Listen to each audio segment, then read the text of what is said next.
This is classic Virgin Richard Branson, stuff, which is, take a market that's not changed, that could and should change, is ripe for disruption, to put it simply, in a word, and get on with that. Ever spoken to Richard Branson or Virgin? Years ago, but not on this topic. Okay, right, yeah.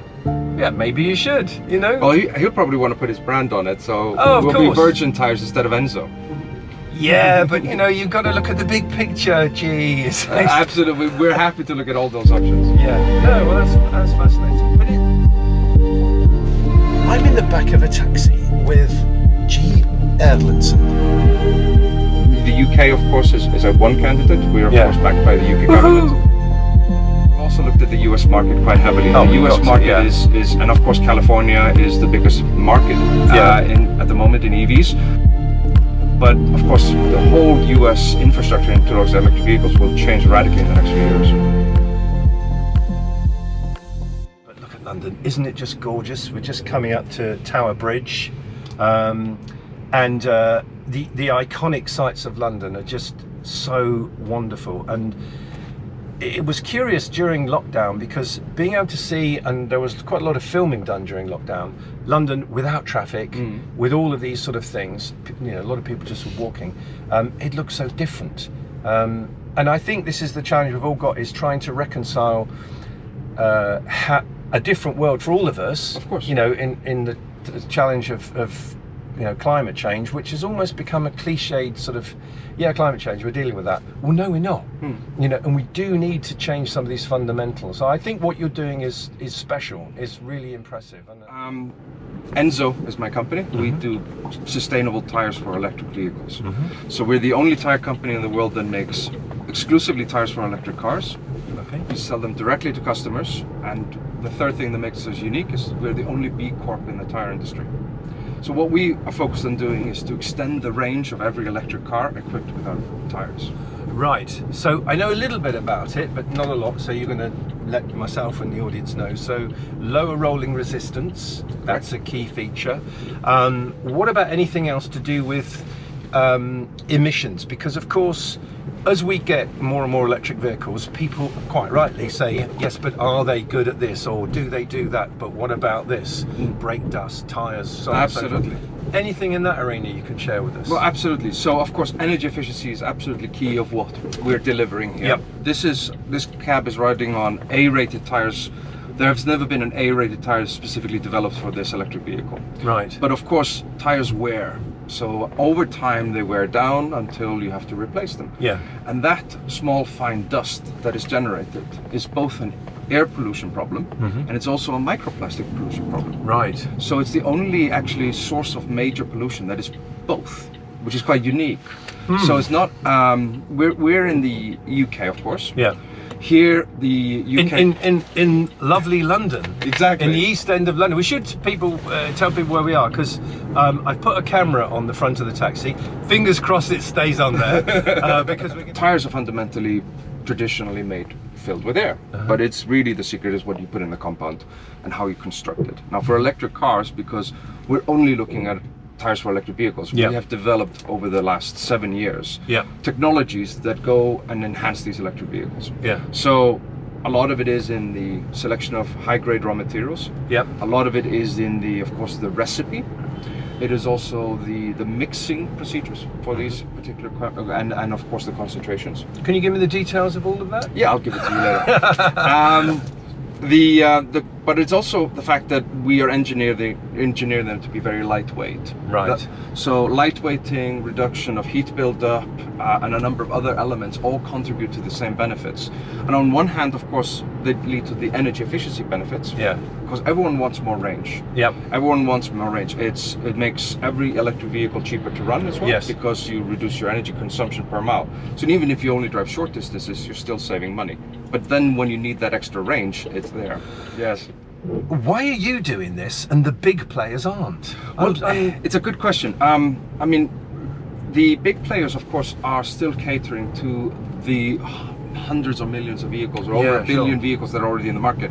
And so when a new vehicle comes into the park, of course it means that it comes with one set of tires. Yeah. But a vehicle will replace tires up to 10 times during its life. Really, so that many? Wow. Up to. Yeah. So you have a situation, of course, depending on its use. Yeah, sure.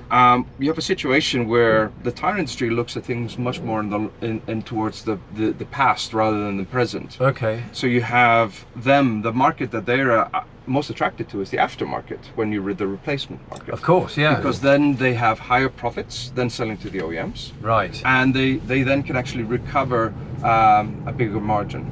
The issue we have, of course, today is that while the big tire industry is only focusing on this part of the market, the aftermarket, they're not really embracing the new market and the needs of electric cars. Yeah, but surely there's going to come a point where they can see this exponential growth, they can see better choice, they can see the kind of consumer awareness of it.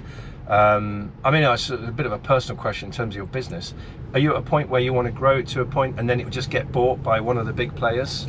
I think we will be a standalone player. I think the tire industry is not ready to accept a different business model and a different product than they traditionally now do. Yeah, that's, I have to be honest. Yeah. Because of course, our product, we develop better tires as a product. Yeah. But our business model is what underpins it. Because we sell them directly to customers, right. It means that we can actually invest more in the product than the current incumbents can. You say you sell them directly to customers, but if I've got a vehicle, electric vehicle, and I need either a set of tires or one tire, yes. Talk me through this. I'm not going to order it direct for you and fit the tire myself. No, of course not. You know, because I'm useless when it comes to doing anything practical. So what we do is you would order it from us, and Yep. we would direct you to a location where you can get them fitted. Ah, okay. Either our own stores, which we're building in high density urban areas, Right. or a third-party fitment centers that we work with, which will give you a premium service. Okay. Now, here's the big question. Given that kind of growth of the market and all the other stuff, I mean, can you scale up? I mean, you know, how many people are you? I mean, where is the We're a business? very small team, but Yeah. we are backed by a large engineering group. We're backed by an existing tire manufacturer. So we're actually backed by a number of people from within the tire industry who want to see this change happen. Right, right. But can you kind of scale it up? Because it seems to me that, you know, from the numbers you've talked about in terms of the market and the size of the company, would you have the money and the resources, the people, the facilities to scale us up to, you know, millions of tires within the next 3-5 years or something? Our goal is actually to build our own sustainable tire factory to develop up to 5 million tires per year in the first instance. Wow. So our goal effectively is to build that in the next 3 years. And where would you want to do that? Do you know, identified a location yet? We've been actually offered a number of occasions. I bet you have. I mean, it brings jobs, it brings growth. The UK, of course, is a one candidate. We're of course backed by the UK government. We've also looked at the US market quite heavily. The US market is, and of course, California is the biggest market at the moment in EVs.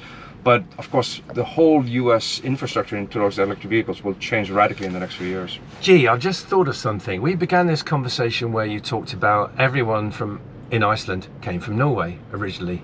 Yes, a long time ago.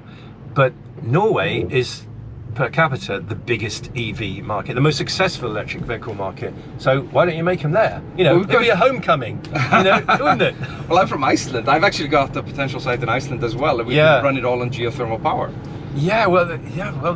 Well, that's a good point, because one of the things that definitely is emerging is that in a lot of the challenge in building enough batteries and the whole kind of electric vehicle journey, it takes a lot of energy to make these things. I mean, gigafactories take a vast amount of energy, you know, in the production of battery cells. So the location of it isn't surprising we're seeing them arrive in the Nordics, where there's a lot of renewable energy, hydro particularly. Yes, in Iceland you've got geothermal, as you say. Now, as to whether you could ever see a car plant being built in you know, I don't know, but those big aluminium facilities there are there for a good reason, aren't they? Absolutely. I mean, I think we produce the lowest carbon aluminium in the world. Yes. And you're impressed that I knew that, by the way? I'm sure I was very impressed, yes. Have you been there? Yes, 2 times. I've got a friend, Gisli Gislason. Yes, Gisli. I know Gisli, of course. Yeah. But I mean, when we, of course, are moving forward with electric vehicles, there's one point I really want to make clear is one of the challenges, if we move exclusively to electric is this. At the moment, electric cars are heavier. Yeah. And they have high torques. Because of the battery. Yeah. Exactly. And they got electric motors that just run. Yeah. So according to Michelin, electric cars were up to 20% faster their tires. According to Goodyear, Yep. up to 50% faster. Now we're doing rollouts with commercial vans here in London. Yeah. And we're seeing similar figures as well from those commercial tires that are already available in the market. So what we don't want to happen is that we all move to electric cars and address climate change, but increase the air pollution and microplastic pollution that results from their tires. This is why we are desperate to move as fast as possible to make more durable tires for electric vehicles. Yes. Because so what happens next? Well- I mean, are you looking for money? Are you looking for joint ventures with people? You know, what's the kind of commercial thing that you want now? Because there's people there, looking at us.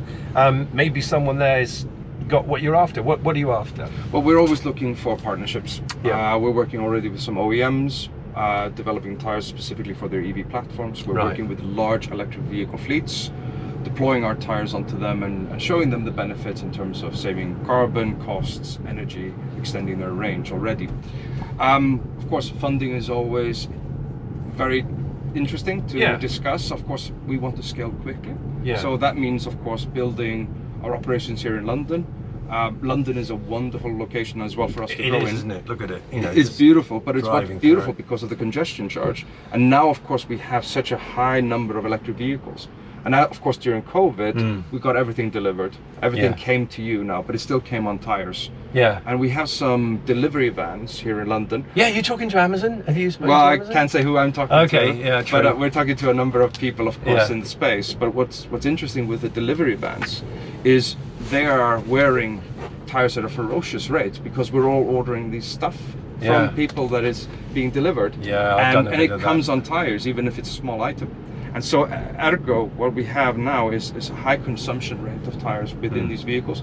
So those high mileage use cases are highly attractive, but also they are very geo-fenced effectively into urban clusters like London. Yes. And that means that in the future, as we scale electric vans across the world into other they're going to be facing similar issues as we have seen already here in London.